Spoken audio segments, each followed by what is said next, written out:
هی سلام مولک ووگا ما شام اکمام گروه تشکیل شد در بوره پومیر زفین هرو ماش کمان دا از رامت مولو فقط جام شد فقط ماش قطعم کوره کنین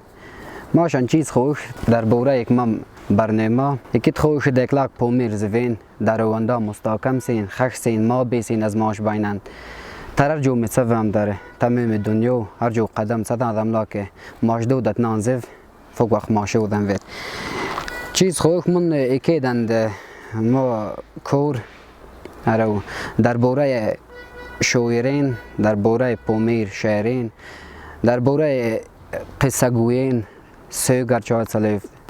هرچه هنرمنده انسا وین رو در بوره ویفت ماش انترویوز ازم خوش کنم لاکه رو اکواز برنامه این دک ماش دادم طریق از انترویو از ایف سازم لکن هر وقت ماشر خواه جدا کنین در بوره مثلا من جو یستیم ماشن در شویرین هر وقت این دیزگه پنون یستیم وقت چف ننشتین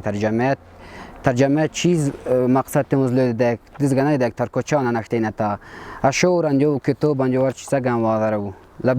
در کنارین لک وقت یدین ماشر خوشر لوین وقت این سرانگ تر دپونیت سرانگین رو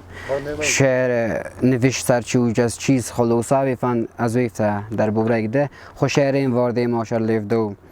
و از دیزگه رو او دمین هرو ماش غله ماش پیرین ماش بوبیون تر ریونین واسه نیستر جو در دین نیست از مرکز هم ترویف خیز وقت ماشر خسوگین لوین هر چیز صفامین از به گذشته وقت ماشر پومیر تاریخ نقلین لکه خود زفت نقل کنین دک ماش فقط رو پیشنهاد مردم مرکنم بعد در آینده که مثل ماشن دو مسئله اینگسین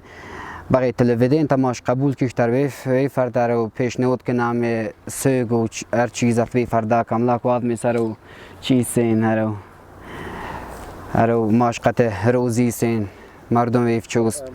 یستیم برنامه این یستیم پومیر متفیلمین هرو ویف لا کودکین هرو چیز کنین ترجمه تکین لا کودکین ویف فامین عموما پومیر زیف لاک از بین ماتیز هرو لاک فوق وقت هرو خدودت نان زفت گاب دادم هر جو تساوم خو فکر سر در بوره پومیر زیف کنم یستین فنا و دمین و دور از بدخشون تین رنسین چی جا رنسین و خو اویلان خود چی دندت و هر یک دیگر قطعی و تر امریکا نیست انگلیسی تگاب دین و تر روسیه نیست روسی تگاب دین فخر کنم و وین رو دزگه زوین از خود سچود خیلی مولو مثل فوق زو از خود کنید حتی ماش مقصد چیز پومیر زوین از بین ماتین دیگر گه هرچر پیشنه و چوید یه تر ماش سایت نوشید نومو سرفوق جویای است ماش برنامه انترویو نرچن مسئله چوید در بوره و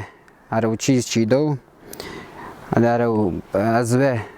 گاپین چیز فهمم لاک یا ماشر نقل کشت وزم مثلا جو سپرسمنتین مثلا داد ورزشگرین در بوره فوتبالیست و در بوره فوتبال نقل کشت یا رولیک ماشر دوید سرانگ تا گول دین و ماشر لیف سرانگ تا پرداچین و ماشر لیف مثلا تر خامرو هر چیز سوید یا شور در بوره خاشور لیفت یا مولم در بوره بخوانر لیفت یا عموما دیکواز غلین دیکواز سوک تفهمی واد ماشر لیفین لکن پومیر زف ما بیس قلوق بسیارید دستگیر ماشکنی تر چای تر ماش کمان ده خوشتا که شما رحمت یود ماش تا قبولم ام کور ماش قد که ماش تا قبولم دیگر گه چیز یک داد نقلین این واد اید من برنامه دارو ما موضوع تا مو چیزی که قلوق بسیارید